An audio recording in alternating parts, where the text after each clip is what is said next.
ඉතින් මේ ලොක්ඩවුන් කාලේ බර්ත්ඩේ එක සමරන්න විදිහක් නැතුව හිටියද කේක් එක ඕඩර් කරගන්න විදිහක් නැතුව. එහෙම නැත්නම් ගෙදර ඉන්න දුවගේ පුතාගේ කේක් එක ඩෙකොරේට් කරගන්න ආසාවෙන් නමුත් අයිඩියා එකක් නැතුව හිටියද. ඒ ඔක්කොටම උත්තර අරගෙන ඔන්න මං අද අරගෙන ආවා. මම ගෙදර හදපු ගෙදර ඩෙකොරේට් කරපු කේක් එක. ඉතින් පොඩි කේක් එකක් කිලෝ එකකටත් අඩු පොඩි කේක් එකක්. මම මේකේ ලින්ක් එකක් දාන්නම් චොක්ලට් කේක් එක හදන විදිහ ගැන. මම චොක්ලට් කේක් එක හදලා බටර් අයිසිං කළේ. චොක්ලට් කේක් එක හදන හැටිත් මම වීඩියෝ එක දාන්නම්. අපි දැන් බලමු මේ කේක් එක කොහොමද මේ විදිහට ඩෙකොරේට් කරන්නේ කියලා.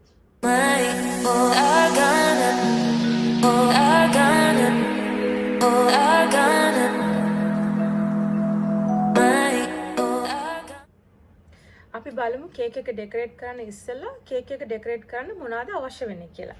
ඔයාලට කලර්ස් අවශ්‍ය වෙනවා. මේ මම ගාව තිබිච්ච කලර්ස් මං ගාව තිබුණා විල්ඩන් එකේ බ්‍රවුන් එක, ඊට පස්සේ lemon yellow, sky blue, christmas red.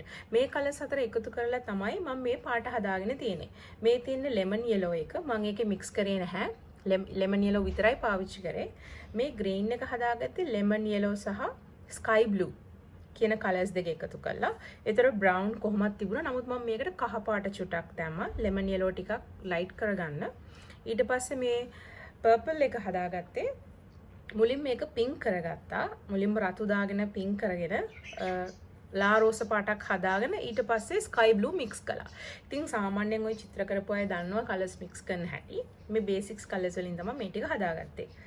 ඊට පස්සේ මම යූස් කරපු පැලට්ස් තුන තමයි මේ තියෙන්නේ.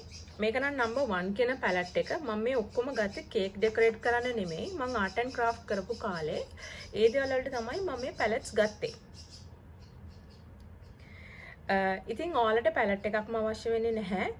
ඔයාලට මේ වගේ පැලට් නයිෆ් එකක් නැත්නම් ඔයාලට මෙන්න මේ වගේ පොප්සිකල් එකක එන ස්ටික් එකක් උනත් යූස් කරන්න පුළුවන් මේ වැඩේට. ඉතින් ගෙදර මේ වගේ දෙයක් තියනවා යූස් කරන්න. එහෙමත්ම නැත්නම් ඔයගලන්ට පුළුවන් බටර් නයිෆ් එකක් යූස් කරන්න. හැබැයි බටර් නයිෆ් එක ටිකක් මහත නිසා තමයි තියෙන එකම ප්‍රශ්නේ. නැත්නම් හැන්දක පිටිපස්සක් ඒ වගේ යූස් කරන්න පුළුවන්. ඉතින් පොඩි try එකක් දෙන්න මේ වගේ දෙයක් හොයාගන්න. එහෙම නැත්නම් තමයි මම කිව්වේ මේ වගේ ආදේශකයක් භාවිතා කරන්න කියලා. ඉතින් අපි බලමු කොහොමද දැන් බේසික් අයිසිං එක කරන්න කියලා.